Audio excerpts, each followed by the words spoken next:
I'm glad to have you here. Follow my story until the end and comment the city you're watching from. In my 78 years of life, I never thought my own children would try to murder me for money. But that message on the beach saved my life. It was July 15th, 2023, a perfect summer Saturday on the beaches of Chicago. The sun sparkled across Lake Michigan like diamonds scattered on blue velvet. Children built sandcastles while seagulls circled overhead, their cries mingling with laughter and the gentle lapping of waves. I adjusted my wide-brimmed hat, a necessity these days to protect my aging skin. 2 years had passed since I lost my dear Jack to pancreatic cancer in September 2021. 2 years of learning to navigate life alone after 52 years of marriage. 2 years of family relationships growing increasingly strained. "Mom, I brought you some lemonade." David handed me a plastic cup, his smile not quite reaching his eyes. At 55, my eldest had always been driven, ambitious. His consulting firm kept him perpetually busy, too busy to visit his widowed mother more than a handful of times a year. Today, he wore an expensive watch that caught the sunlight. I wondered briefly how a mid-level consultant afforded such luxury. "Thank you, dear." I took a sip, appreciating the tart sweetness. "It's a beautiful day, isn't it?" "Perfect." Sophia plopped down on the beach chair beside me, adjusting her designer sunglasses. At 52, my middle child had always been image-conscious. She worked for a pharmaceutical company, lived in a trendy downtown condo, and rarely called except on holidays. "I'm so glad we're doing this. Mom, family time is important." Megan, my youngest at 48, was building a sandcastle with her toes, her expression distant despite her physical presence. "We should do this more often," she said, though her tone lacked conviction. I had to confess, I was thrilled despite noticing these subtle contradictions. Since Jack's death, family gatherings had become rare events. David was always absorbed in his business. Sophia lived in her world of luxury, and Megan, sweet Megan, had drifted away, becoming a stranger who checked in with obligatory monthly calls. But today, they seemed different, more attentive, more loving. They'd insisted on this family beach day, had picked me up in David's new Mercedes, and now surrounded me under a large blue umbrella near a beachside bar. For the first time in a long time, I felt included in something. "Tell us about your week." "Mom," Sophia prompted, applying more sunscreen to her arms. "Oh, nothing exciting. Tuesday was bridge club with Margaret and Eleanor. Wednesday I volunteered at the church food bank. Thursday—" "That sounds nice," David interrupted, clearly not interested in the mundane details of my life. "Have you thought more about downsizing from that big house? It must be so much to maintain on your own." There it was again, the gentle but persistent pressure to change my living situation. Jack and I had purchased our modest 3-bedroom home in 1975. We'd raised our children there, celebrated countless Christmases and birthdays within those walls. Every corner held memories. "I managed just fine," I said, perhaps a bit defensively. "Mrs. Peterson's grandson comes by weekly to help with the yard work." Sophia exchanged a quick glance with David. "But wouldn't it be easier in a retirement community, people your own age? Activities organized for you. No maintenance worries." "Maybe someday," I deflected, not wanting to ruin our rare family day with this recurring disagreement. "But for now, I'm happy where I am." Megan finally joined our circle, brushing sand from her hands. "The nursing home where I volunteer part-time has some really nice units opening up. Very affordable, too." Nursing home. The word stung. I was 78, not 98. I still drove my own car, maintained my own home, volunteered in my community, and had an active social life. Why were they so eager to pack me away? "I appreciate your concern," I said carefully, "but I'm not ready for that step." The conversation shifted to their lives, David's latest business venture, Sophia's promotion, Megan's plans to upgrade her coastal condo. They chatted animatedly, their voices rising with enthusiasm as they described purchases and plans that seemed extravagant given their modest professional incomes. I watched families enjoying the day, parents playing with children, grandparents watching over toddlers, teenagers laughing together, normal family dynamics that somehow felt foreign to our current reality. What had changed? When had the loving children I raised become these distant adults who viewed me as a problem to solve rather than a person to cherish? My phone vibrated in my beach bag. I rarely received texts. Most of my friends preferred calling, so I pulled it out. Curious. Unknown number. Leave quietly. Don't say anything to your children. I felt a chill that had nothing to do with the lake breeze. Who would send such a message, and why specifically mention my children? I glanced at David, Sophia, and Megan, still engrossed in their conversation. Their laughter suddenly sounded strange to my ears. Forced. Theatrical. The phone vibrated again. Another message from the same number. It's urgent. Your life depends on it. I'm in the parking lot. Red car. Trust me. My heart began to pound. All my life I've been cautious. Jack used to tease me about triple-checking that the oven was off before we left the house. But I've also learned to trust my instincts, and something about this felt terrifyingly authentic. I feel a little dizzy, I announced, rising slowly from my lounge chair. I think it was too much sun. I'm going to take a short walk to cool off. David stood immediately. Do you want me to come with you? Mom? No, I replied with what I hoped was a natural smile. I just need to walk a bit. I'll be right back. Sophia looked concerned, or was she calculating? Be careful, Mom. Don't go too far. I'll be fine. I grabbed my phone and small purse, leaving my other belongings behind to suggest a temporary departure. I walked toward the parking lot with measured steps, fighting the urge to run. My mind raced with possibilities. Who knew I was here? Who knew my children well enough to send such a specific warning? The parking lot was half full, rows of vehicles baking in the summer heat. And there it was, a modest red Ford Focus parked near the exit. A woman with brown hair tied in a neat ponytail stood beside it, her posture tense, eyes scanning the area with nervous vigilance. When she spotted me, recognition flashed across her face. Sarah, I whispered in disbelief. Sarah Williams had worked as David's housekeeper for 8 years, a responsible, discreet woman and single mother to a little girl named Olivia. I'd always made sure David treated her fairly, ensuring she received paid time off when Olivia was born and quietly covering Olivia's medical bills last year when the child developed pneumonia. Mrs. Parker, she said with a trembling voice, thank you for coming. I know this must seem very strange, but I need you to listen carefully. She glanced nervously toward the beach. Your life is in danger. The world seemed to stop around me. The distant shrieks of playing children, the rumble of cars, the murmur of beachgoers. Everything faded as my mind processed her words. What are you talking about? Sarah? My voice sounded strange to my own ears, too calm for the bombshell she'd just dropped. She glanced nervously toward the beach where my children were surely wondering why I was taking so long. We can't talk here. Please get in the car. For 8 years, Sarah had proven herself honest and dependable. If she was risking so much to warn me about something, it had to be serious. I slid into the passenger seat, and she started the engine immediately, pulling out of the parking lot with controlled urgency. Mrs. Parker, she began as we merged into traffic.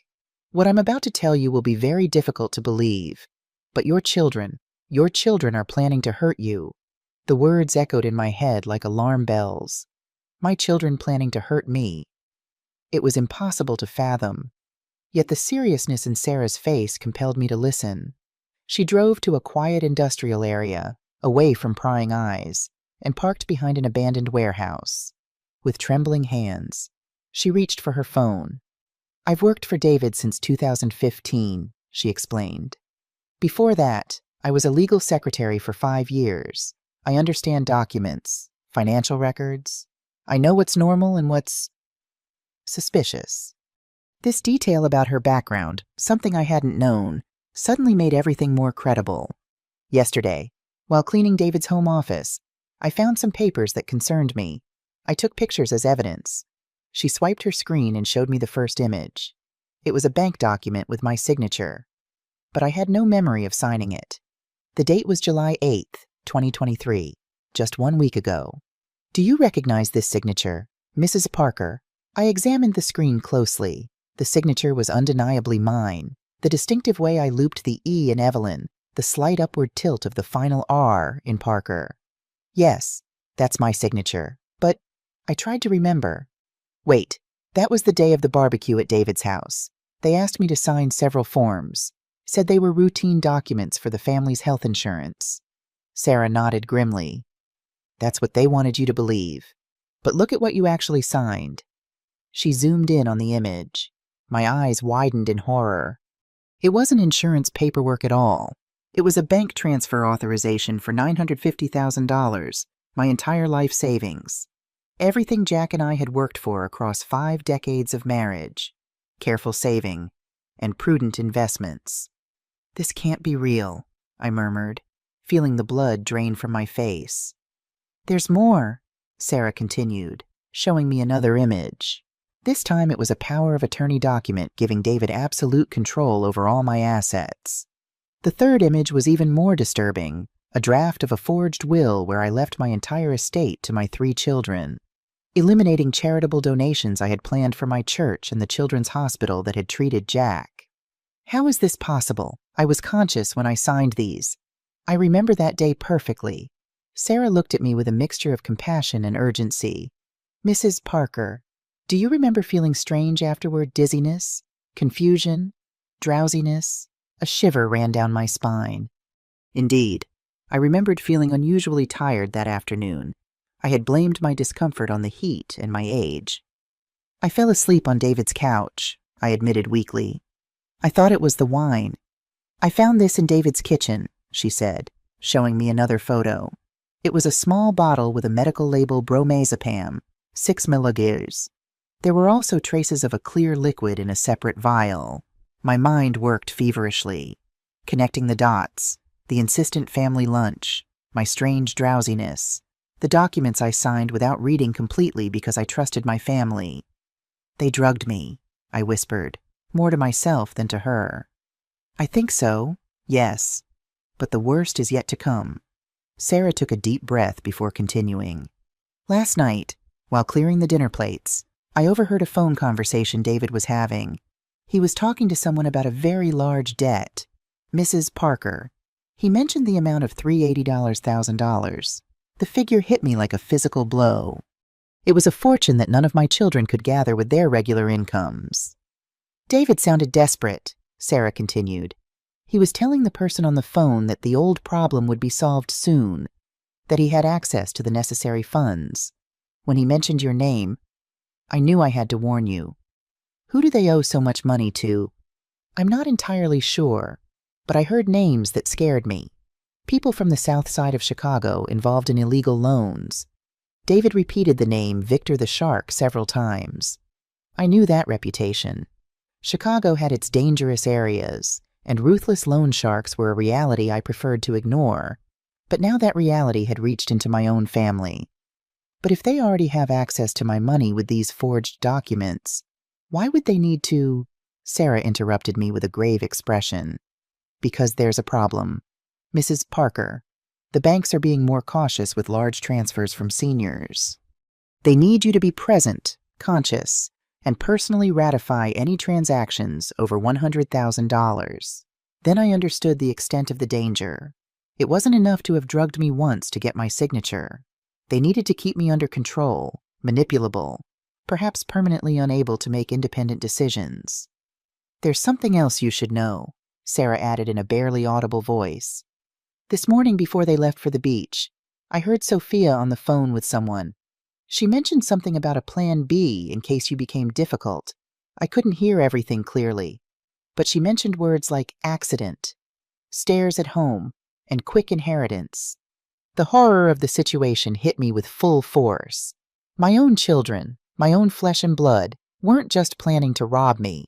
They were willing to kill me if necessary. That's why I sent you the message. Mrs. Parker, I called the police last night and explained everything. They're investigating, but they need more evidence. They told me they would search your house this afternoon while you're away with your children. The police are involved. Yes, Detective James Davis is handling the case. He suggested I warn you discreetly when you went out together today. My mind struggled to process this overwhelming information. In less than an hour, I'd gone from enjoying a family day at the beach to discovering my children were planning to drug me, rob me, and possibly kill me. What do we do now, Sarah? My voice sounded small, even to myself. We need to go directly to the police station. Detective Davis wants to take your statement and do a blood test to see if there are still traces of the drugs they gave you last week. I felt a mixture of gratitude and terror. Gratitude toward this brave woman who had risked everything to save me, and terror at the inconceivable betrayal by my own children. Thank you, Sarah. I don't know how I can ever repay you for what you've done. She looked at me with determination. You always treated me with respect and dignity.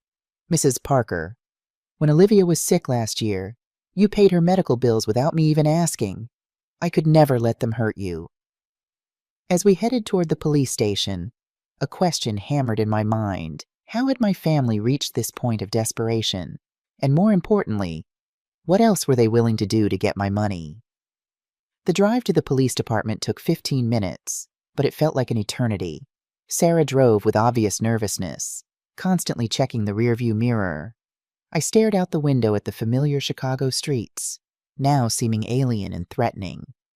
Mrs. Parker, Sarah said, breaking the tense silence. There are more details you need to know before you talk to Detective Davis.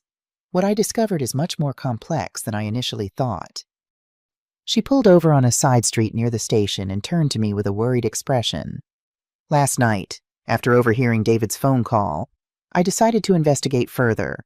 I waited until everyone was asleep and searched his office thoroughly. I found a hidden folder behind some books. She took out her phone again and showed me pictures of documents that made my blood run cold. They were receipts for extravagant purchases, a brand new Mercedes-Benz for $95,000 in David's name, luxury jewelry for Sophia worth $45,000, and a coastal condo that Megan had recently bought for $180,000. None of your children have enough income to afford these things, Sarah explained. David makes about $3,500 a month at his consulting job. Sophia gets around $2,800 as an administrator, and Megan barely makes $2,200 at her part-time job. It's impossible for them to maintain such a lifestyle. The math was crushing. Between them, they didn't make more than $9,000 a month, nowhere near enough to sustain the luxuries they had clearly been enjoying. So how did they finance all this? That's the scariest part. Mrs. Parker, I found private loan contracts signed with illegal lenders. The terms are brutal. 15% monthly interest, personal guarantees that include physical threats, and impossible repayment deadlines. She showed me photocopies of those contracts. The creditors' names were unfamiliar, but the amounts were astronomical. David owed $150,000, Sophia $120,000, and Megan $110,000. A total of $380,000 in debt to people who, according to the contract clauses, would not hesitate to use violent methods to collect. And this Victor, the shark, from what I could discreetly find out, he's the leader of an organization dedicated to loan sharking in the rougher neighborhoods of Chicago. He has a criminal record for extortion, serious threats, and assault. His collection methods are known for their brutality. A chill ran down my spine. My children had not only fallen into the clutches of ruthless lenders, but had chosen one of the most dangerous in the region. When are these loans due? Sarah checked her photos. The final deadline is July 20th, 2023. That's in 5 days. If they don't pay in full, the consequences would be severe. Now I understood the desperation driving their plan. They had no alternative. Either they got my money immediately, or they would face retaliation that could include physical violence, damage to their property, or worse. But there's something more disturbing I found, Sarah continued in a trembling voice. A recorded conversation on David's phone that he apparently forgot to delete. She played a low-quality audio, but it was clear enough to understand the dialogue. It was David's voice talking to a man with a thick Chicago accent. Victor, I need more time. The old lady is more suspicious than we thought. There's no more time. David, you know the rules. $380, $1,000 by Thursday, or we start with the corrections. I have a plan. My mother has almost $1 million saved up. I just need her to be cooperative. And if she doesn't cooperate? There was a long pause before David responded with a coldness that shattered my heart. Then we'll have to speed up her departure. A household accident. Something natural for a woman her age. The inheritance would be processed in weeks. Tears streamed down my face. Hearing my own son plan my death with such calculation was more painful than any financial betrayal. When did you record this? My voice was barely audible. The night before last. David was talking in the garden, thinking no one was listening. But he left his bedroom window open, and his phone was connected to an automatic recorder he uses for work meetings. Are the others involved in the plan completely? I found text messages between the 3 siblings coordinating the details. Sophia had researched medications that could simulate a natural heart attack. Megan had discreetly consulted with a funeral home about rapid cremation procedures. The scale of their conspiracy overwhelmed me. It wasn't an impulsive decision driven by financial desperation. It was a meticulously crafted plan where each sibling had specific responsibilities to ensure my elimination and immediate access to my inheritance. What kind of drugs did they use on me last week? According to what I found, a combination of bromazepam, a powerful anti-anxiety drug, mixed with a liquid derivative known as citrulline. This second substance causes temporary confusion, short-term memory loss, and an excessive sense of trust that makes victims sign documents without questioning them. Where did they get those substances? Sophia works at a pharmaceutical company. She has access to controlled medications and knows their effects. She had been preparing this mixture for weeks. The puzzle was coming together. It wasn't a coincidence that they had invited me to that family lunch, nor that they had insisted I try the special wine they had bought for the occasion. Everything had been calculated to temporarily incapacitate me and get my signature on documents I didn't remember reading completely. Sarah, why did you decide to risk so much to help me? You could have just quit and found another job. She looked at me with a mixture of determination and emotion. Mrs. Parker, you were the only person who treated me with dignity when I needed it most.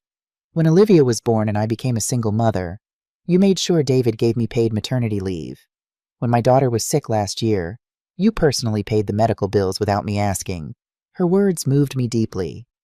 Besides, she continued, if I allowed them to hurt a person as good as you, what kind of example would I be for my daughter? Some principles are worth more than any job.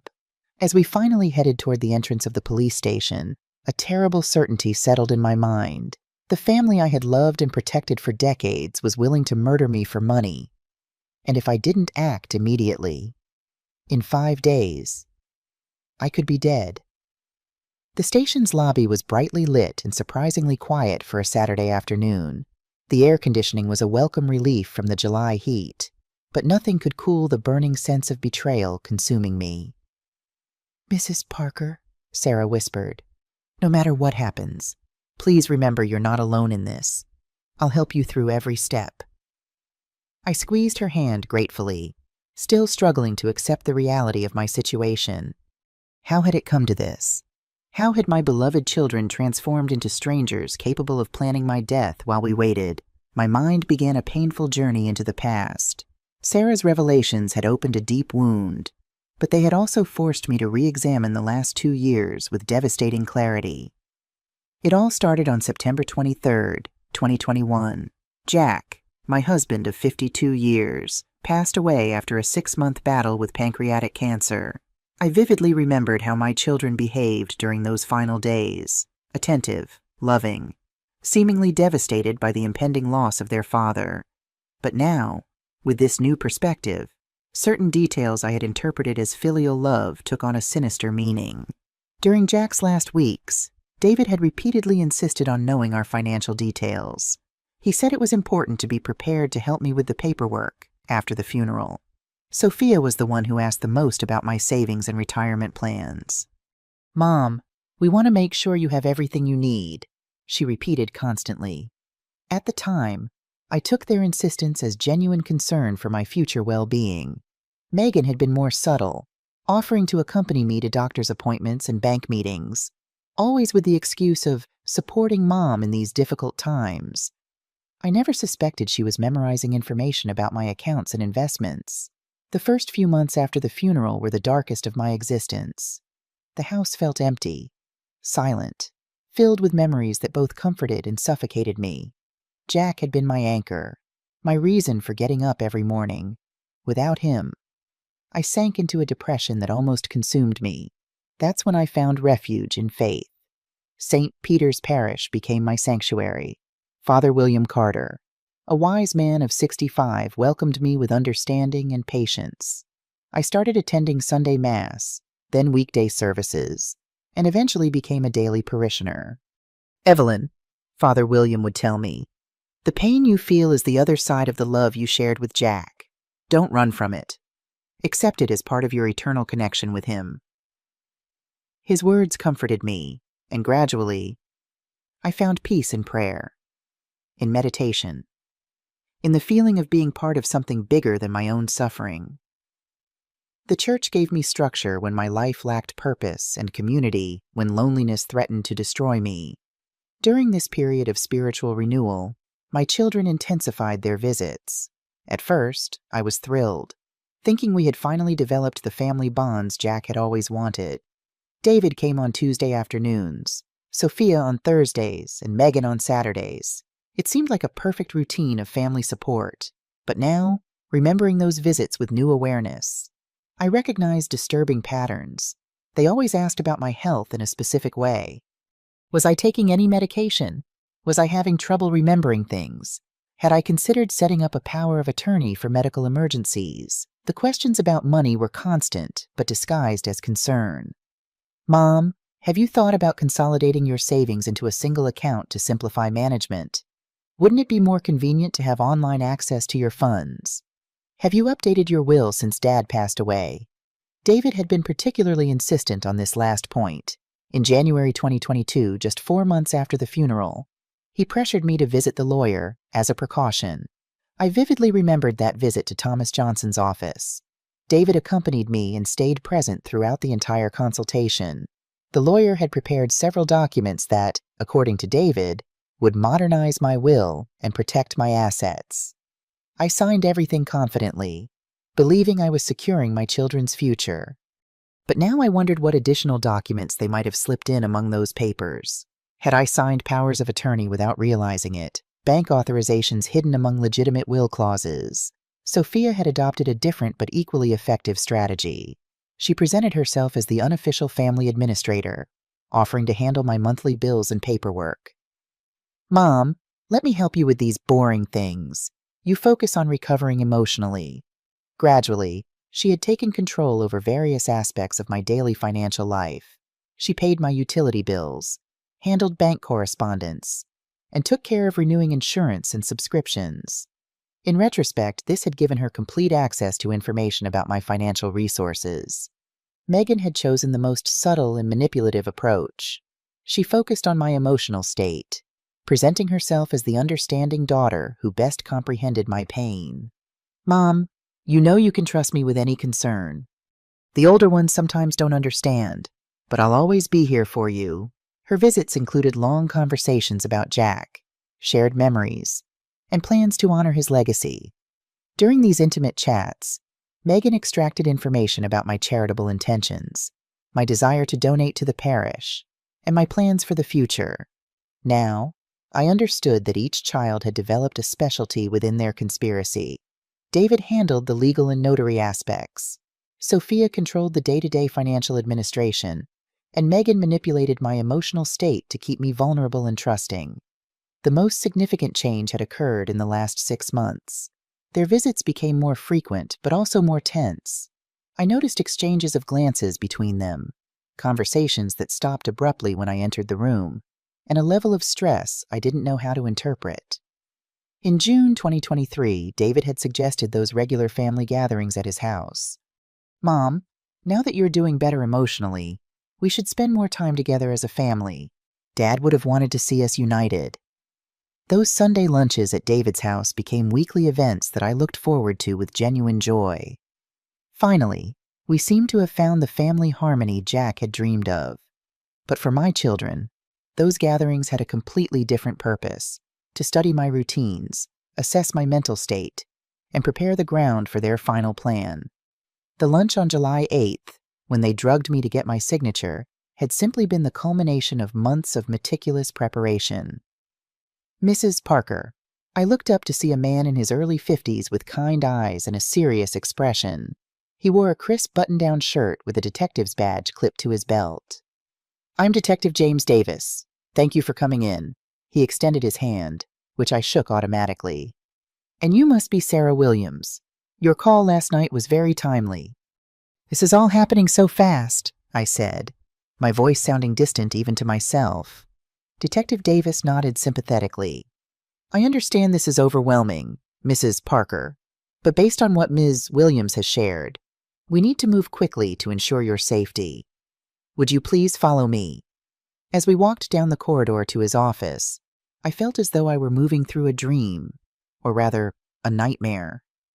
The detective's words confirmed the reality of my situation. My children were plotting to kill me, and time was running out. Detective James Davis's office reflected the man himself: orderly, professional, and intensely focused. Certificates and commendations lined one wall while a detailed map of Chicago dominated another. His desk held neatly arranged files, 2 computer monitors displaying databases, and a single family photo tucked discreetly in the corner. "Mrs.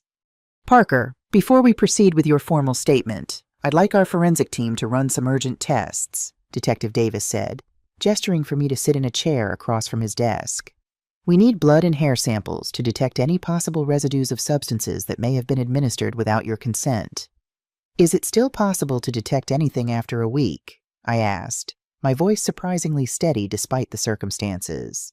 "Depending on the substances used, yes. Bromazepam can remain detectable in blood for 3 to 7 days, and certain metabolites persist in hair for up to 3 months. If they really gave you the combination Ms. Williams describes, we'll find evidence." A forensic technician entered carrying a professional medical case. The procedure was quick but thorough: blood draw, hair samples, and a basic physical exam to assess my overall health. Throughout the process, the detective continued explaining the legal steps that would follow. "Based on the photographic evidence Ms. Williams provided, we obtained a court order to tap your children's communications and search their homes. The operation began 2 hours ago.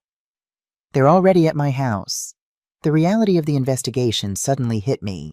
Indeed, a specialized team is executing simultaneous searches at the residences of David, Sophia, and Megan. We've also requested that the bank freeze all their accounts to prevent unauthorized transfers while the investigation is ongoing. The police efficiency pleasantly surprised me. In less than 24 hours since Sarah's call, they had organized a complex operation that protected my interests and sought additional evidence against my children. "Detective, what will happen when my children get back from the beach and discover the search?" "We've coordinated the operation to coincide with their absence. Our agents have orders to complete the search before they return." Davis leaned forward, adopting a more confidential posture. "Mrs. Parker, we want to organize a controlled operation that will allow us to obtain direct confessions from your children. The documentary evidence is strong, but recorded testimonies would considerably strengthen the case." "What kind of operation?" "We would need you to return to David's house tonight, acting normally, but wearing hidden recording devices. If we can get them to verbally admit to the plan, we'll have irrefutable evidence of conspiracy to commit fraud and possibly premeditated murder." The proposal terrified me. Voluntarily returning to the place where my own children had planned to drug me again, knowing they were desperate and that their debt deadlines were days away, seemed extremely dangerous. "Are there no less risky alternatives?" My hands trembled slightly as I clutched my purse. "I understand your concern," the detective explained, consulting his notes. "But let's consider the current legal situation. We have documentary evidence of forgery, photographs of controlled substances, and compromising phone recordings. However, a competent lawyer could argue that you signed those documents consciously, that the medications are for legitimate medical use, and that the recorded conversations are open to multiple interpretations." Sarah, who had remained silent during the conversation, intervened with determination. "Mrs. Parker, I'll be there to protect you. I can ensure you don't consume anything they offer you and maintain constant communication with the police." "Ms. Williams is right," Davis confirmed. "She would be our official collaborator in the operation. Additionally, We'll install external surveillance equipment and have rapid response units positioned within a 2-block radius. What happens if something goes wrong, if they realize they're being recorded, or if they decide to accelerate their plan? We've considered those risks. You would carry an emergency device that would trigger immediate intervention if you press a specific button. Also, we'll establish security codes that Ms. Williams can use to request help without arousing suspicion.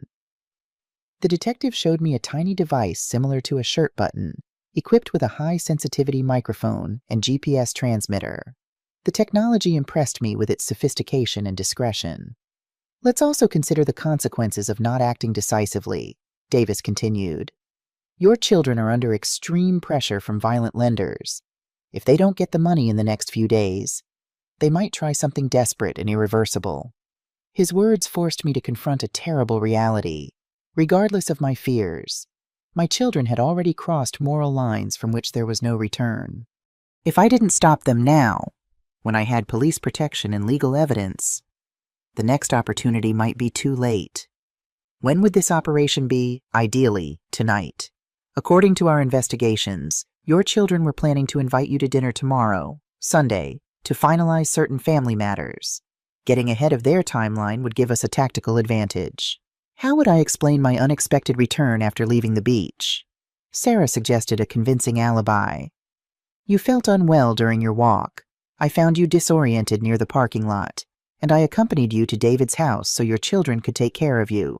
The forensic technician returned with preliminary results from the tests. Detective, we confirm the presence of bromazepam in significant concentrations and have detected traces of a substance consistent with sertraline derivatives. The levels suggest administration in high doses about a week ago. Perfect. Davis nodded. This scientifically confirms that you were drugged. We have a solid basis to proceed with criminal charges. The scientific validation of Sarah's suspicions filled me with a mixture of relief and horror. Relief because I finally had objective proof of the betrayal. Horror because it confirmed that my own children had been willing to chemically incapacitate me to rob me. I stared at my hands, noticing how the veins had become more prominent with age. These same hands had once cradled each of my children as newborns, had wiped away their tears, prepared countless meals, applauded at their graduations. How had we arrived at this moment, where those I had given life to were now plotting to take mine? Detective, I said finally, my voice stronger than I expected. I agree to participate in the operation, but I need one guarantee. If something goes wrong, if my life is in real danger, your agents will intervene immediately, regardless of the state of the recording. You have my personal word and my professional commitment. Mrs. Parker, your safety is our absolute priority. As we began to discuss the operational details, I felt a strange calm settle over me. For 2 years, I had been adrift, vulnerable in my grief. But now, faced with the ultimate betrayal, I found a strength I thought had died with Jack. These were not the children I had raised, nor the adults I thought I had educated with ethical values. They were desperate criminals willing to do anything for money, and I would be the instrument of their own downfall. While we waited for the specialized team to assemble, Detective Davis received an urgent call.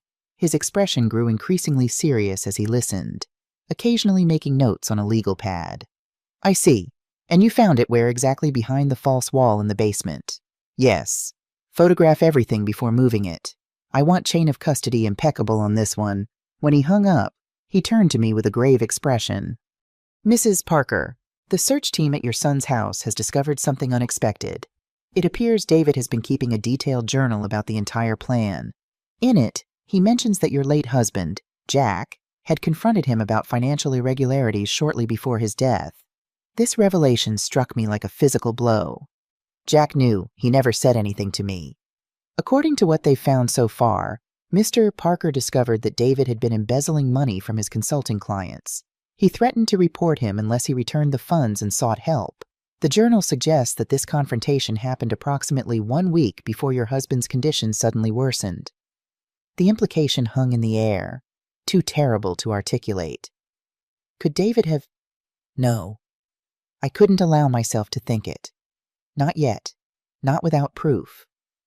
We'll investigate this angle thoroughly, Davis assured me, seeing my distress. For now, let's focus on tonight's operation. At 6:30 p.m., we returned to the station to finalize the details. Detective Davis had assembled a specialized team that included surveillance technicians, communications experts, and agents from the Rapid Intervention Unit. The professionalism of the group reassured me considerably. Mrs. Parker, I'd like you to meet Sergeant Adam Miller, a specialist in undercover operations, and Officer Daniel Clark, an expert in recording devices. The detective announced as he guided me to a meeting room equipped with detailed maps of the neighborhood where David lived. Sergeant Miller, a young man of about 35 with an athletic build and intelligent eyes, laid out several tiny electronic devices on the table. Mrs. Parker will be using 3 redundant recording systems to ensure we capture the entire conversation with perfect clarity, he explained, delicately handling the devices. First, this directional microphone integrated into a shirt button, which records audio within a 15-foot radius. Second, a GPS transmitter hidden in your belt that allows us to monitor your exact location in real time. And third, he showed me a small camera the size of a coin. This micro camera with a direct feed installed in your glasses. It will allow us to see exactly what you see and intervene instantly if we detect imminent danger. Officer Clark complimented the technical explanation. All devices are synchronized with our mobile command center, which we will park 150 yards from David's house. We will have a continuous audio-visual feed and immediate response capability. How does the emergency system work? My voice betrayed my nervousness. Sergeant Miller handed me what looked like an ordinary pen. If you press this end twice in a row, it will trigger a silent alarm in our command center. We will have agents storming the house within 90 seconds. If you press it 3 times, we will consider your life to be in immediate danger, and the intervention will be even faster. Sarah raised a crucial concern. How do I communicate with you if I detect something suspicious before Mrs. Parker activates the emergency? Excellent question, Ms. Williams, Officer Clark replied, showing her a seemingly normal cell phone. It's programmed with speed dial numbers. If you press 1, it will signal situation under control. 2 means caution required, and 3 will trigger immediate intervention. Detective Davis unfolded aerial photographs of the residential area where David lived, pointing out strategic positions with red markers. We will have 6 agents distributed in 3 unmarked vehicles, a delivery van parked across from the park, a private car on the southeast corner, and an electric maintenance motorcycle on the back street. All access points will be monitored. What if my children suspect something unusual in my behavior? We've prepared a credible alibi to explain any nervousness, replied Sergeant Miller, consulting his notes. If they seem puzzled by your attitude, you can attribute it to the medical scare you had at the beach. It's natural for someone your age to feel unsettled after a dizzy spell, Sarah added to the strategy. I'll explain that I found you very worried about your health and that you insisted on coming back to be near your family. They know my careful personality and won't question my version. As the team continued discussing operational details, I excused myself to use the restroom, alone for the first time since this nightmare began. I stared at my reflection in the mirror. The woman looking back at me seemed both familiar and strange. The same silver hair and blue eyes Jack had always loved. The same laugh lines around my mouth, but now with a hardness I'd never seen before. I splashed cold water on my face, trying to steady my nerves. What would Jack say if he could see me now? If he had known what our children were capable of? A memory surfaced Jack in the hospital, just days before he died. He had seemed unusually agitated that afternoon, insisting on speaking to me alone. Evie, he'd said, using his special nickname for me. Promise me you'll be careful with the money. Not everyone has your best interests at heart. I had attributed his concern to the medication and the natural worry of a dying husband. Had he been trying to warn me, I returned to the meeting room with renewed determination. If Jack had indeed discovered something sinister before his death, if he had tried to protect me, even then, I owed it to his memory to see this through. Mrs. Parker, are you all right? Detective Davis asked with concern. I'm ready, I said firmly. Let's finish preparing. The team spent the next hour briefing me on how to steer the conversation toward incriminating topics. Ideally, we want you to mention concerns about your will or your savings, explained Sergeant Miller. If you express worries about the security of your money, They will likely try to reassure you by offering to help manage it. That will be our opportunity to record incriminating confessions," Officer Clark added. "It would also be helpful if you mention feeling confused about documents you remember signing recently. If they're worried you're questioning the signatures from July 8th, they might reveal details about how they obtained them." "Should I confront them directly with my suspicions?" "Absolutely not," Detective Davis replied categorically. "Any direct confrontation would put them on high alert and could provoke violent reactions. Maintain the attitude of a concerned but trusting mother. Let them be the ones to reveal compromising information." Sarah intervened with a practical suggestion. "Mrs. Parker could mention that she feels grateful to have such responsible children looking after her. That might make them lower their guard and talk more freely about their plans to protect her." "How long should the visit last?" "Between 1 and 2 hours, calculated Sergeant Miller. "Enough time to get substantial recordings, but not so long as to raise suspicion about why you're staying longer than usual." The inspector handed me a sealed envelope. "Mrs. Parker, these are the transcripts of the phone conversations we intercepted today between your children and Victor the Shark Adams. The threats have intensified considerably. I read with horror excerpts of dialogues where this Victor demanded immediate payment and described in sadistic detail the consequences of non-compliance. They weren't empty threats, they were specific promises of physical violence that included the entire family. When do you plan to intervene with this Victor, simultaneously with tonight's operation? While we're recording your children's confessions, another team will be arresting Victor and his organization. We want to dismantle the entire network at once." The complexity of the operation impressed me. It wasn't just a case of family fraud. It was a comprehensive investigation against a criminal organization that had extended its tentacles to multiple victims. "Are you mentally prepared for this, Mrs. Parker?" Officer Clark asked with genuine concern. "Hearing your own children confess to plans to murder you will be emotionally devastating." Her question forced me to reflect on the inner strength I would need to complete this mission. For the past 2 years, my renewed faith had taught me about forgiveness and compassion, but also about justice and protecting the innocent. "Officer, I have lived 78 years and raised 3 children believing in values like honesty, family loyalty, and respect for life. Discovering that my own children have betrayed those principles is painful, but allowing them to continue doing so would be a betrayal of everything my husband and I tried to teach them." Sarah took my hand in a supportive gesture. "Mrs. Parker, remember, you are not alone in this. We are all here to protect you and ensure that justice prevails." Detective Davis checked the watches of all the participants. "It's 7:15 p.m. We'll begin deployment at 7:30. Mrs. Parker and Miss Williams will arrive at David's house at 8 Huzzers p.m. Exactly. By then, all our systems will be operational and ready." As they discreetly fitted me with the recording devices and checked their functionality, a mix of terror and determination filled my chest. In less than an hour, I would face my children, knowing it could be the last conversation we would have as a family. After tonight, they would simply be criminals who had tried to murder their own mother for money. At 8:00 p.m. sharp, Sarah stopped her car in front of David's house. My heart was pounding so hard I was afraid the recording devices would pick up its frantic rhythm. The 2-story house with its modern light brick facade and carefully maintained garden looked exactly the same as always, but now I perceived it as the stage for a confrontation that would define the rest of my existence. The lights in the main living room were on, casting a warm glow that in other circumstances would have been welcoming. Tonight, however, that brightness seemed sinister, like the deceptive shine of a carefully laid trap. "Mrs. Parker, remember to act naturally," Sarah whispered discreetly, checking her emergency phone. "I'll handle everything related to food and drinks. Don't touch anything that hasn't passed through my hands first." I took a deep breath, adjusted my glasses equipped with the micro camera, and gently touched the emergency pen in my right pocket to confirm its location.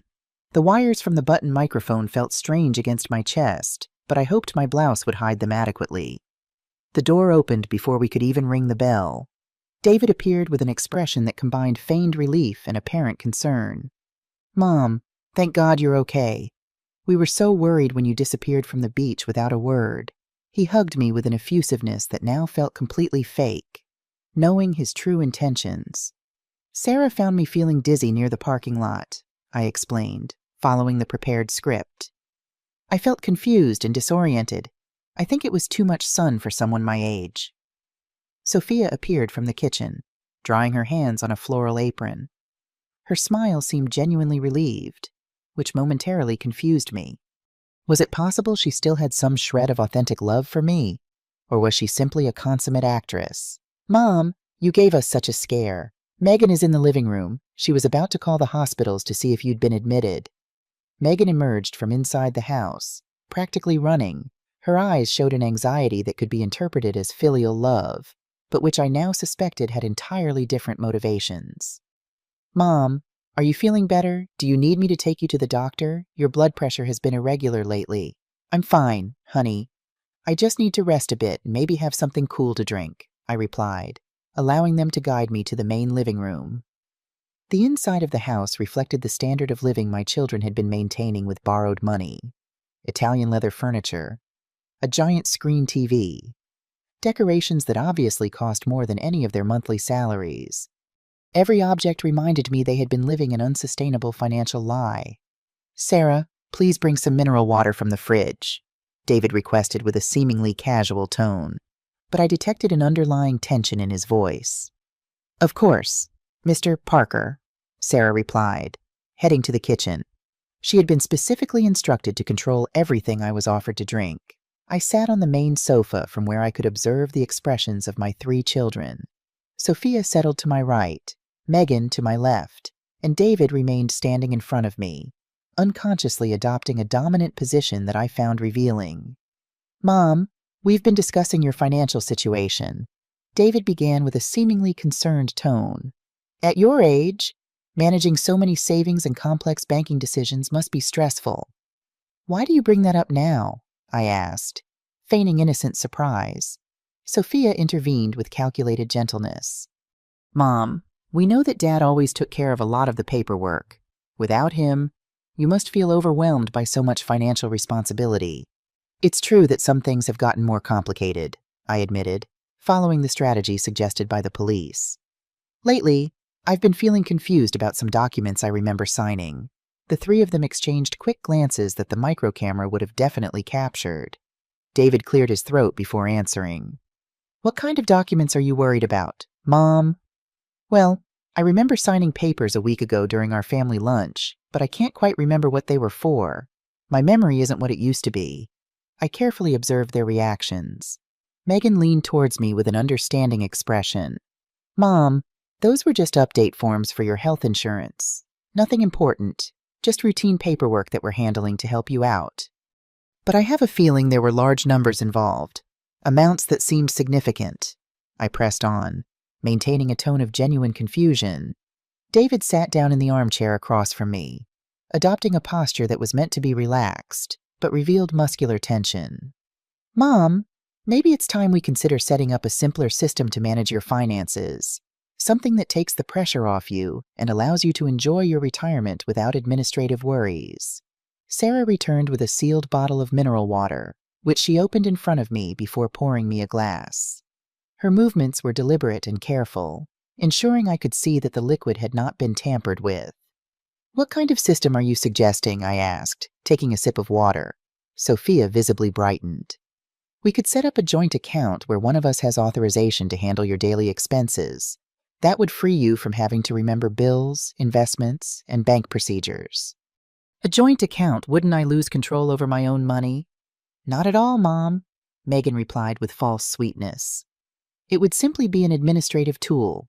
You would maintain absolute ownership. We would just help you with the daily management." "Besides," David added, leaning forward, "considering your episode at the beach today, it might be wise to have contingencies in place for your own safety and peace of mind." "What kind of contingencies?" "Well, if you had another episode of confusion, or if your health temporarily worsened, you would need someone you trust to access your resources to pay for medication, urgent medical treatments, or any emergency." Sophia explained in a seemingly logical tone. The conversation was unfolding exactly as the police had anticipated. My children were presenting seemingly reasonable arguments to gain control over my assets, but now I knew their true motivations. "How much money do you think would be necessary to keep in that joint account?" I asked, feigning genuine consideration. David exchanged another quick glance with his sisters before answering. To be completely safe. Maybe most of your savings. That way, you'd be protected against any eventuality. Most of it. We're talking about the $950,000 I have saved up. The silence that followed was deafening. I had just confirmed the exact amount of my assets, information they needed to verify to finalize their plans. Mom, how do you know that specific figure? Megan asked with a curiosity that she couldn't completely hide. I checked my bank statements last week. Was it after our family lunch when I felt so strange and sleepy for some reason? I had insomnia that night and decided to check my finances. The three of them became visibly nervous. If I had really checked my accounts after July 8th, I would have discovered the discrepancies caused by the documents they had made me sign under the influence of drugs. Did you find anything unusual in your accounts? Sophia asked, her voice trembling slightly. Well, there were some movements I didn't remember authorizing, I replied, watching as the tension in the room palpably intensified. David stood up abruptly and started walking towards the window. Mom, sometimes banks process transactions with delays. It's normal to see movements that correspond to previous authorizations. Transactions of hundreds of thousands of dollars. Silence once again filled the living room. I had just crossed a line that would force them to either reveal compromising information or admit their involvement in the financial irregularities. The atmosphere in the living room had become suffocating. My three children exchanged loaded glances that I could now interpret with terrifying clarity. David stopped pacing and turned to me with an expression that tried to remain calm, but his eyes betrayed a growing desperation. Mom, I think there's a misunderstanding about those bank movements, he said, slowly returning to his seat like a predator sizing up its prey. Maybe we should clarify exactly what you saw in your statements. I saw transfers for considerable amounts that I don't remember authorizing, I repeated, maintaining the tone of vulnerable confusion that had characterized my entire performance. Amounts that could solve very serious financial problems. Sophia shifted restlessly on the sofa, her fingers drumming nervously on the leather cushion. Mom, sometimes we sign bank documents without paying full attention to the details. It's normal at our age. At your age. I mean, my age. Are you implying my mind isn't working properly anymore? Megan quickly intervened, trying to soften her sister's comment. Of course not. Mom, Sophia just means that handling complex finances can be stressful for anyone. But you all seem to know more about my finances than I remember telling you myself. I observed, allowing a note of suspicion to filter into my voice for the first time in the conversation. The silence that followed stretched for several uncomfortable seconds. I could see the three siblings communicating through glances, apparently reaching some kind of nonverbal consensus. David took a deep breath and adopted a more direct posture. Mom, we need to be honest with you about our family situation. What situation? The three of us. We've had some financial problems recently, he admitted in a tense voice. Nothing serious, just some debts that piled up faster than we anticipated. Sophia nodded in support of her brother's version. Mom, you know, we've always been responsible, but the current economic situation has been tough for everyone. Expenses went up. Salaries didn't keep pace. What kind of debts? I asked, feigning genuine motherly concern. Megan exchanged a meaningful look with David before answering. Loans for the houses, the cars, some investments that didn't turn out as we hoped. How much do you owe in total? The question landed like a bomb in the living room. The three of them visibly tensed, and for several seconds, no one answered. It's a considerable amount, David finally mumbled. Hundreds of thousands. Yes, Sophia admitted in a barely audible voice. Almost $380,000. The impact of my specific question was immediate and devastating. David turned completely pale. Sophia let out an involuntary gasp, and Megan brought her hands to her mouth as if to take back the words she was about to say. How do you know that exact figure? David stammered. Because that's precisely the amount that appears on transfer documents bearing my signature. A signature I don't remember consciously making. I replied with a calmness I didn't feel inside. Sarah Choi, who had remained discreetly in a corner of the living room, came over to offer me more water. Her movements were deliberately slow, giving me time to process my children's reactions to my revelation. "Mom," Megan said with a broken voice, "if you saw those documents, then you know we're in a desperate situation." Desperate to what extent? I kept my tone measured, even as my heart raced beneath my carefully placed microphone. David stood up again and began to pace in circles, running his hands through his hair. "Mom, the people we owe money to they're not exactly traditional banks. What does that mean? It means that if we don't pay soon, the consequences go beyond credit problems," Sophia explained, tears starting to form in her eyes. "What kind of consequences?" Megan sobbed before answering. "Mom, they threatened us. They said if we don't pay by Thursday, they would start with more persuasive methods." "Who threatened you?" David stopped in front of the window, his back to me. "A man named Victor Adams, but everyone knows him by another name." "What other name? Victor the Shark," Sophia whispered. The name confirmed everything the police had revealed to me. My children had not only fallen into the web of illegal lenders, but had specifically chosen the most violent and dangerous one in the region. "And what did this Victor ask for?" "The full $380,000 plus accumulated interest," David answered, turning to me, desperation evident on his face. "In total, almost $420,000. By when?" "The day after tomorrow, July 20th. "And what happens if you can't pay?" Silence once again took over the room. But this time it was different. It was the silence of people who had contemplated terrible possibilities and made irreversible decisions. "Mom," Megan finally said in a barely audible voice, "Victor explained to us that he has methods to ensure payment one way or another." "What methods?" David returned to the sofa and sat across from me, leaning forward with an intense expression. "Mom, if something happened to you, if you had some accident or a serious health problem, we would inherit immediately. The process would be quick, especially if there's a clear will and powers of attorney already established." The words I had just heard chilled me to the bone. My own son had just admitted they had considered my death as a solution to their financial problems. "Are you suggesting that my death would be convenient for you?" Sophia covered her face with her hands. "Mom, we didn't want to think about that, but Victor pressured us to consider all available options." Her voice cracked slightly, a momentary glimpse of the daughter I thought I knew. Was there actually remorse behind her perfectly applied makeup, or just fear of consequences? "All options," Megan sobbed harder before confessing. "Mom, Victor told us that if we couldn't get the money from you voluntarily, we would have to secure the payment another way." "What other way specifically?" David looked me directly in the eyes with a mixture of shame and desperate determination. "Mom, at your age, a domestic accident wouldn't be suspicious. A fall down the stairs, a heart problem during the night. Something that would seem natural. And you've already planned this accident." The silence confirmed my question more than any words could have. "Christina researched medications that could simulate heart problems," Megan admitted between sobs. "Megan consulted on rapid cremation procedures to avoid lengthy autopsies."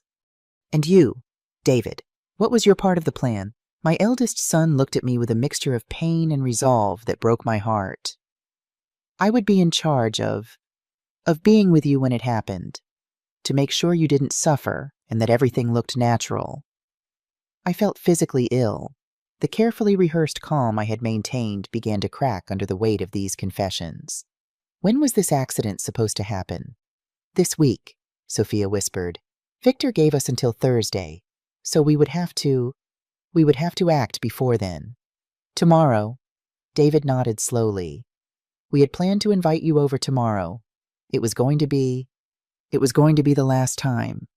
The confessions I had just heard confirmed everything the police had suspected, and more. My own children had not only planned to drug me and steal my money, but they had worked out a detailed plan to murder me and make it look like a natural accident. "And after my death, you would inherit immediately, pay Victor, and no one would suspect a thing," I summarized, my voice steady despite the turmoil inside me. "You would be remembered as a beloved mother who died peacefully at her son's house," Megan explained in a broken voice. Have you considered that you are describing the premeditated murder of your own mother? All three began to cry simultaneously, but their tears no longer moved me. They were tears of self-pity, not genuine remorse. Mom, we had no choice, David moaned. Victor doesn't take excuses. If we don't pay, he'll kill us, and then he'd come for you anyway. Sophia suddenly looked up, her eyes changing from tearful to calculating.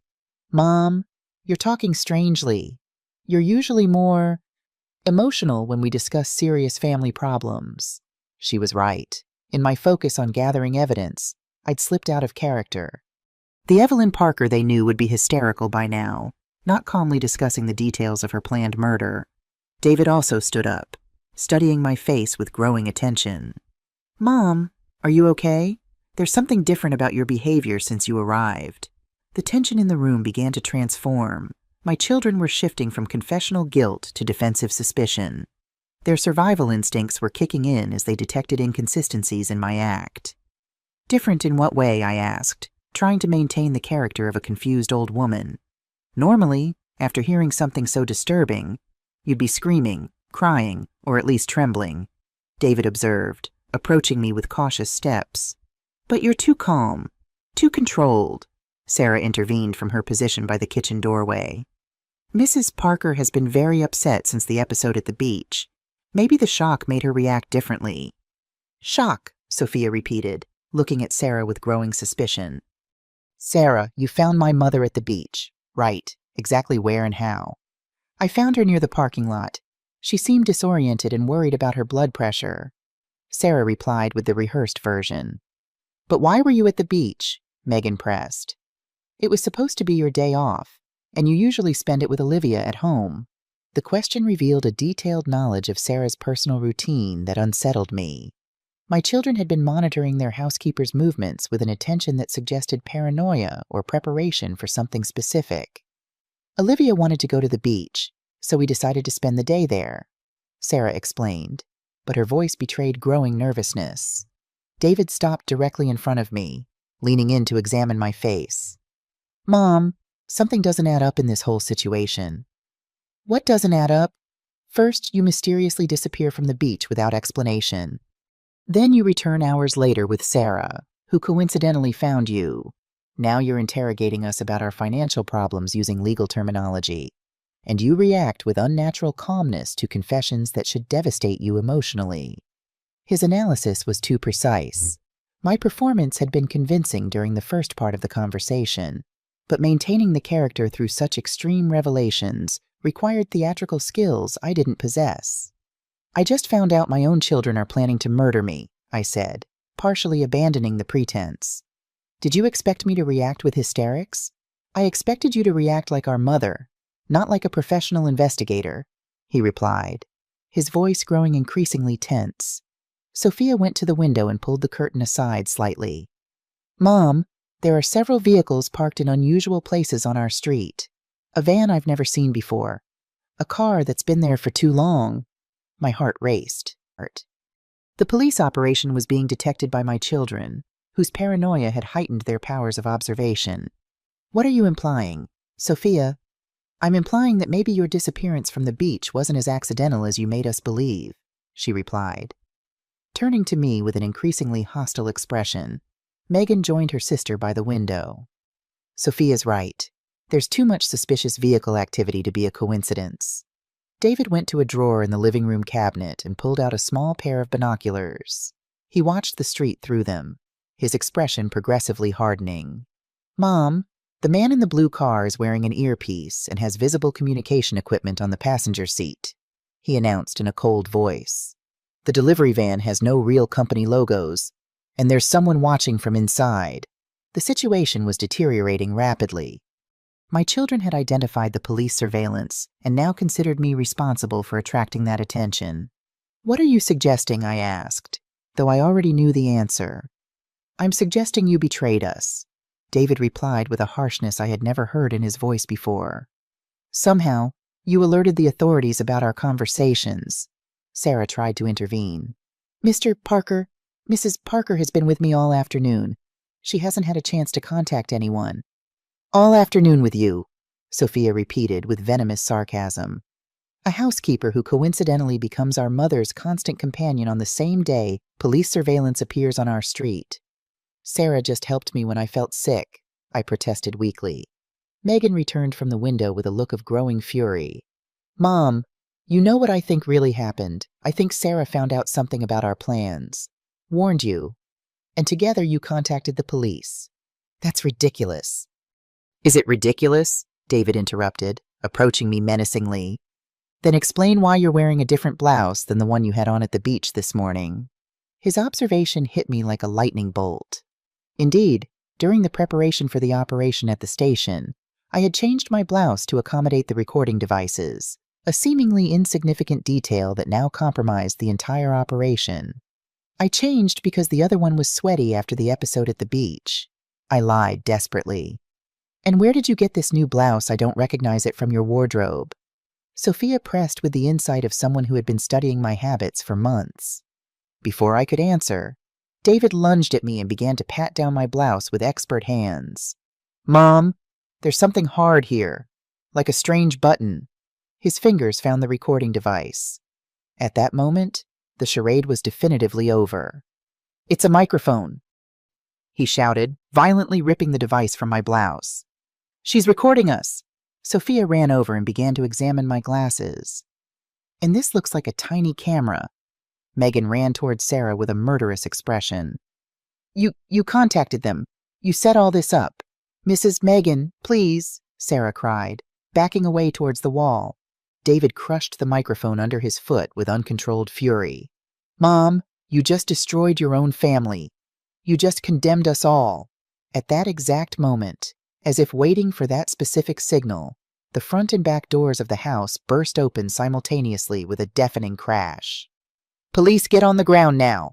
Armed officers stormed in from multiple directions, filling the living room with shouts of authoritative commands and the metallic sound of handcuffs being prepared. Detective Davis appeared among the first agents, heading directly towards me. Mrs. Parker, are you hurt? I'm fine, Detective, I replied, watching as my 3 children were forced to the ground with their hands behind their backs.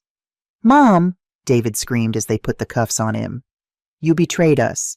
We're your family. Mrs. Parker, Officer Clark called from the entrance. We have simultaneously arrested Victor the Shark Adams and 2 associates. We found documentation confirming the threats against your family. Sophia sobbed hysterically as she was lifted from the floor. Mom, we were your children. How could you do this? You were my children until you decided to murder me for money. I answered with a firmness that surprised me. Megan looked at me with pure hatred as she was escorted towards the door. You'll regret this. Family protects each other. They don't betray each other. Miss Williams, Sergeant Miller said, approaching Sarah. Your bravery has saved a life and dismantled a criminal organization. You will have police protection until the legal process is over. As I watched my 3 children being put into separate police vehicles, a mixture of relief and emotional devastation washed over me. I had saved my life, but I had lost my family forever. Detective Davis gently placed his hand on my shoulder. Mrs. Parker, it's over. You're safe now. But I knew it wasn't really over. The hardest part, living with the knowledge of what my children had been willing to do, was just beginning. The months following that night of July 16th were a whirlwind of legal proceedings, court testimonies, and revelations that continued to shake the foundations of what I once considered my family reality. The legal process formally began on August 15th, 2023, when the District Attorney's Office filed formal charges against David, Sophia, and Megan for attempted first-degree murder, conspiracy, and fraudulent administration of another's assets. The trial was held at the county courthouse, an imposing room with high ceilings and dark wood-paneled walls that reflected the solemnity of the judicial system. During the first sessions, I had to face the surreal experience of testifying against my own children, who sat at the defendant's table in prison uniforms, their expressions alternating between shame and resentment. The prosecutor, Catherine Brooks, a 45-year-old woman with a reputation for unwavering toughness in cases of domestic violence, presented a devastatingly solid case. The recordings obtained during the police operation were played in their entirety before the court, causing visible shivers among the jury members as they heard my children plan my murder with calculated coldness.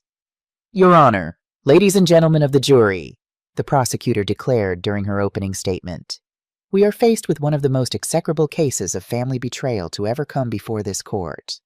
3 adult individuals, beneficiaries for decades of their mother's love and generosity, meticulously conspired to drug her, steal her entire fortune, and finally physically eliminate her to accelerate their inheritance. The defense attorneys tried multiple strategies to minimize the severity of the charges. David's lawyer argued that the debts to violent lenders had placed his client under external duress that limited his capacity for rational decision-making. Sophia's defender alleged that her client had acted under the dominant psychological influence of her older brother. Megan's lawyer maintained that she was simply a collateral victim of her siblings' decisions. However, the evidence presented by the prosecution was overwhelming. In addition to the audio and video recordings from the police operation, investigators had recovered extensive records of phone communications, text messages detailing every phase of the plan, and forensic evidence confirming the administration of controlled substances without my consent. The most impactful testimony came from Sarah Williams. For 2 full days, she detailed before the court how she had gradually uncovered the conspiracy, describing with precision the conversations she had overheard, the documents she had photographed, and the moral decision that led her to risk her personal safety to protect me. "Your Honor," Sarah declared with a firm but emotional voice, "Mrs. Parker was the only person who treated me with dignity when I needed it most. When I became a single mother, she made sure I kept my job with fair conditions. When my daughter was sick, she personally paid the medical bills without me asking. I could not allow such a kind person to be murdered by her own family." Her words resonated deeply in the courtroom, and several jury members were visibly moved as she described the details of my rescue. The most devastating moment of the trial came when the court played the full recording of my children's confessions. Hearing their voices again, coldly admitting they had planned to speed up my departure and that a domestic accident wouldn't be suspicious, shattered me emotionally. But it also strengthened my resolve that justice should run its course. David tried to address me directly during his testimony. "Mom, I want you to know that we never would have actually gone through with that plan. It was just desperation. Just words spoken under extreme pressure." I looked him directly in the eyes and replied with a calmness that surprised me. "David, the recordings prove you had set specific dates, detailed methods, and contingencies to eliminate evidence. Those aren't just words. That is criminal premeditation." Sophia also tried to appeal to my maternal feelings. "Mom, we are your family. We've made terrible mistakes, but we are still your children. Doesn't that mean anything to you?" "It meant everything to me for 78 years, I replied in a broken voice. "But you chose to destroy that relationship when you decided my money was worth more than my life." Megan was the last to testify, and her strategy was the most manipulative. "Mom, Dad would be devastated if he could see how you've destroyed our family. He always taught us that family forgives each other." Her words hurt me deeply, but I found strength in Jack's memory to respond. "Your father taught me about unconditional love, but also about justice and protecting the innocent. He would have never tolerated you trying to murder your own mother." The most revealing phase of the trial was when the prosecutor presented additional evidence discovered during the expanded investigation. Detectives had traced my children's financial activities for the previous 2 years, revealing a pattern of extravagant spending funded entirely by usurious loans. "Your Honor," the prosecutor explained, showing bank documents. The defendants did not fall into debt due to unforeseen circumstances or economic crisis. They deliberately adopted unsustainable lifestyles, financing luxuries with money borrowed at criminal interest rates, knowing from the beginning that they could not repay those amounts with their legitimate incomes. The receipts presented as evidence painted a picture of systematic financial irresponsibility dinners at luxury restaurants, costing more than the weekly salary of average workers, purchases of clothes and jewelry for thousands of dollars, international vacations funded entirely with usurious credits. From the moment they took on these debts, the prosecutor continued, The defendants knew their only hope of solvency was to access their mother's assets. The death of their father in 2021 simply accelerated their criminal timeline. The financial investigator's testimony was particularly damaging to the defense. According to our calculations, the defendants would have needed to work for 47 years without any personal expenses to pay off their debts with legitimate income. The elimination of their mother was not a desperate last-minute option. It was their financial plan from the beginning. Victor the Shark Adams also testified from prison, providing additional details about the conversations he had with my children. His testimony, although clearly motivated by the desire to reduce his own sentence, confirmed that David had specifically proposed the permanent solution to the problem when the initial attempts to get my money voluntarily had failed. The Parker family were not innocent victims of circumstance, Victor declared with a cynical smile. They came to me with a complete plan. They knew exactly how much money the old lady had. They knew how to access it. And when they proposed the faster alternative, they already had all the details worked out. During the closing arguments, the defense made one last desperate attempt to generate judicial compassion. The three lawyers emphasized the family tragedy of the case, arguing that imprisoning my children would leave me completely alone in my final years. However, Prosecutor Brooks effectively dismantled those arguments. Your Honor, the defendants do not deserve compassion for having destroyed the family bonds they voluntarily chose to break. Evelyn Parker will not be alone. She will be safe, protected from those who proved they were willing to murder her for financial gain. On December 18, 2023, after 3 days of deliberation, the jury returned unanimous verdicts of guilty on all charges against the three defendants.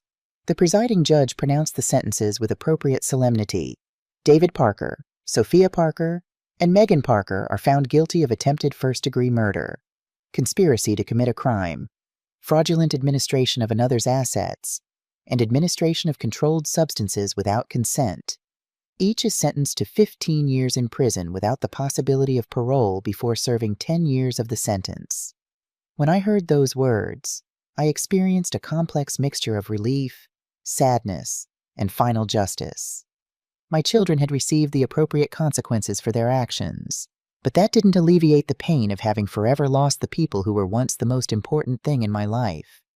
Victor the Shark Adams and his associates received even harsher sentences, 18 years for Victor for leading the criminal organization and 12 years each for his accomplices for aggravated extortion and serious threats. As I was leaving the courtroom for the last time, David shouted at me from the defendant's box, "Mom, one day you'll regret this. We're your only family." I turned to him one last time and replied, "David, my family died the night you decided to kill me. The criminals going to prison today just happened to have my children's names." While most of the courtroom spectators and reporters stood in silent respect for an elderly woman who had shown remarkable courage, I noticed one person who seemed particularly moved by the proceedings, a young woman of about 30 who had attended every day of the trial, sitting quietly in the back row. As I walked past, she caught my eye and nodded with a mixture of compassion and understanding I couldn't quite place. It wasn't until weeks later that I would learn the significance of that moment and how it would shape the next chapter of my life. The months following the trial marked the beginning of the most transformative stage of my existence. January 2024 arrived with a sense of liberation I hadn't experienced since Jack's death. For the first time in years, I could sleep peacefully, knowing that no one was planning to harm me, that my financial decisions were genuinely my own, and that the people close to me valued me for who I was, not for what I possessed. The first important decision I made was to legally formalize my relationship with Sarah and Olivia. On February 15th, 2024, accompanied by my lawyer and before Thomas Johnson, the same lawyer who had been manipulated years ago by David, I completed the paperwork to establish a family trust that would guarantee their financial future. "Evelyn, it's admirable how you've transformed such a traumatic experience into an opportunity to build genuine family bonds," Thomas said as we reviewed the documents. "Thomas, I've learned that true family is not defined by blood, but by loyalty, selfless affection, and the willingness to protect one another," I replied, signing the papers with a steady hand. Sarah cried when I explained the details of the trust. I had established a full educational fund for Olivia that would cover everything from her primary education to university studies, including postgraduate specialization if she so desired. I had also created a security fund that would guarantee Sarah's economic stability for her entire life. "Mrs. Parker, this is too generous," she protested. Her voice choked with emotion. "We didn't expect anything in return for doing the right thing." "That's precisely why you deserve it," I replied, hugging her like the daughter I never thought I'd have again. "You saved my life without expecting any benefit. Now I want to make sure you and Olivia have all the opportunities that my biological children squandered." Olivia's integration into my life was surprisingly natural. This intelligent 9-year-old girl possessed an insatiable curiosity and an innate kindness that constantly reminded me why it's worth building a better future. In March 2024, I enrolled her in a prestigious bilingual school that offered advanced academic programs. "Grandma Evelyn," she said, using the title she had spontaneously adopted. "Why do my classmates say it's strange that my grandma isn't really my grandma?" Her words moved me deeply. "Olivia, some grandparents are lucky enough to choose their grandchildren, and some grandchildren are lucky enough to choose their grandparents. We chose each other." In the afternoons, after Olivia finished her homework, we established routines that filled my life with renewed purpose. On Tuesdays and Thursdays, I took her to piano lessons at the Municipal Conservatory. On Saturday mornings, we attended swimming lessons together at the local pool. On Sundays after church, we visited museums, parks, or simply walked through the historic downtown while she told me about her dreams and aspirations. "I want to be a doctor like the one who took care of Mom when I was sick," she confided during one of those Sunday walks. "But I also really like music. Can I be a doctor and a pianist at the same time?" "Olivia, you can be anything your heart and your hard work allow you to achieve," I replied, buying ice cream at a shop near the cathedral. "Your new situation will give you opportunities that many children don't have, but it will be your decisions and your dedication that determine what you do with those opportunities." My spiritual life also underwent a significant deepening during this period. Father William Carter had been my guide during the darkest moments after Jack's death, and now he became my partner in building something positive and lasting. "Evelyn," he proposed during one of our post-Mass conversations in April 2024, "I've been thinking about your situation. You have received a second chance at life. Literally. Have you considered how you could use this experience to help others facing similar situations?" His suggestion resonated immediately with my conscience. "Father William, I've thought a lot about that. There must be other elderly people facing family manipulation, isolation, or financial abuse without the resources or support that I had." "Exactly. And you have both the personal experience and the financial means to make a real difference." Over the following weeks, we developed the concept of what would become the Parker Center for Senior Support. The center would be named after Jack, honoring his memory while serving the community in a way he would have fully approved of. In May 2024, I acquired a 3-story building in a central neighborhood near the parish that had previously served as a community center.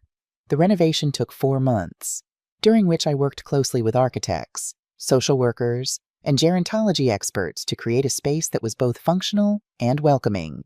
The center included offices for free legal advice, spaces for psychological therapy, classrooms for educational workshops on financial protection, and a specialized library with resources for seniors. We also established a 24-hour emergency hotline for elderly people facing situations of abuse or family manipulation. Sarah accepted my offer to become the center's administrative director. Her personal experience with detecting abuse combined with her intuitive understanding of dysfunctional family dynamics made her the perfect person to lead the daily operations. "Mrs. Parker," she told me during the first week of operation in September 2024, "we've received 17 calls from people who suspect they are being manipulated by family members. 3 cases seem as serious as yours was." "What kind of manipulation are they experiencing?" 2 cases involve adult children pressuring their parents to transfer properties, and one seems to be a situation where grandchildren are systematically drugging their grandfather to access his monthly pension. The realization that my experience was not unique, but part of a broader social problem motivated me to intensify our efforts. I hired 2 additional social workers, established partnerships with law firms specializing in family law, and developed community education programs on the warning signs of financial elder abuse. During this period of active rebuilding, I received exactly 47 letters from my children from prison. They all followed the same pattern: pleas for forgiveness, promises of change, appeals to family unity, and occasional veiled threats about my future loneliness without them. The first letter arrived in February 2024. David wrote, "Dear Mom, every day in prison, I reflect on our mistakes. We were desperate, confused, influenced by evil people. But you are still our mother, and we are still your children. Please consider visiting us so we can better explain what really happened." I read each letter meticulously, but never answered any of them, not out of cruelty, but because I had developed a clear understanding of the difference between genuine repentance and continued manipulation. Their letters never included a full acknowledgement of the gravity of their actions, never took full responsibility for their decisions, and always included justifications that minimized their guilt. In October 2024, Sophia tried a different approach, sending a letter that said, "Mom, Dad would be devastated if he knew you have completely rejected your children. He always believed in Christian forgiveness. Don't you think we've paid enough for our mistakes?" That letter bothered me more than the others because it used Jack's memory to emotionally manipulate me. I decided to respond, but not directly to her. Instead, I wrote a letter to the prison chaplain, Father Gabriel Smith, explaining my position and asking him to share it with my children if he deemed it appropriate. "Dear Father Gabriel," I wrote, "my late husband Jack did indeed believe in Christian forgiveness, but he also believed in justice, the protection of the innocent, and appropriate consequences for serious actions. Forgiving does not mean eliminating the legal consequences of a crime, nor does it require restoring relationships with people who proved they were willing to commit murder for financial gain. I have forgiven my children in my heart to free my soul from resentment, but that does not mean I should expose myself again to their toxic influence or pretend that our family relationship can be restored." One surprising development came in November 2024 when I received a letter from Megan that was distinctly different from all previous correspondence. Unlike her siblings, her words seemed to reflect genuine remorse rather than tactical manipulation. "Mom," she wrote, "I don't expect forgiveness or even a reply. What we did was unforgivable, and I accept that. I just want you to know that I've been attending therapy in prison, and I'm beginning to understand the magnitude of what we plan to do. The person I became terrifies me, and I'm working every day to find my way back to the values you and Dad taught us. I don't blame you for cutting us out of your life. I would have done the same." While I still didn't respond directly, I asked Father Gabriel to tell Megan that I acknowledged her efforts and wished her healing on her journey. It was a small opening not to reconciliation, but to the recognition that even in the darkest hearts, change might be possible. At the end of 2024, while writing in my personal journal, a habit I had developed as part of my emotional healing process, I reflected on the extraordinary transformation my life had undergone. A year and a half ago, I was a lonely and vulnerable widow, manipulated by my own children, living in constant unknown danger. Today, I was the grandmother of a wonderful girl who filled my days with joy, the adoptive mother of an exceptional woman who had risked everything to save me, and the founder of an organization that was helping dozens of people in situations similar to mine. On December 23, 2024, exactly 3 years after Jack's death, we organized a special celebration at the Parker Center. We had helped 112 seniors during our first 4 months of operation, preventing at least 6 serious cases of family financial abuse and providing legal and emotional support to dozens of vulnerable people. Olivia, now 10 and thriving academically in her new educational environment, played the piano during the ceremony. She performed Bach's Ave Maria, Jack's favorite piece, with a technique and emotion that would have made my late husband cry with pride. Father William offered a special blessing. "Lord, bless this family that was formed not by biological accident, but by conscious choice based on genuine love, mutual loyalty, and a commitment to justice. May their example inspire others to recognize that true family is built on shared values, not blood ties, As I watched Sarah and Olivia illuminated by the center's Christmas lights, surrounded by elderly people who had found support and protection thanks to our work, I experienced a deep peace I hadn't felt in years. My financial fortune, which my biological children had coveted so much they had planned my murder for it, now served a purpose that Jack would have fully applauded, protecting the vulnerable, building opportunities for the deserving, and creating a legacy based on active compassion instead of passive accumulation.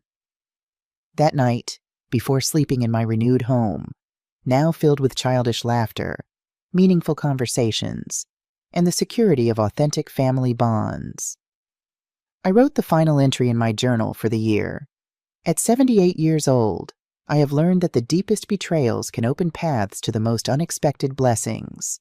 I lost 3 children who turned out to be greedy strangers, but I gained a loyal daughter and a precious granddaughter who fill my life with renewed purpose. My money, which once represented a mortal danger, is now a tool of protection and opportunity for others. Jack would be proud of the family we have built and the good we are doing in his memory. As the new year approached, I knew that my story wasn't over. There would be challenges ahead, perhaps even reconciliation attempts from my imprisoned children.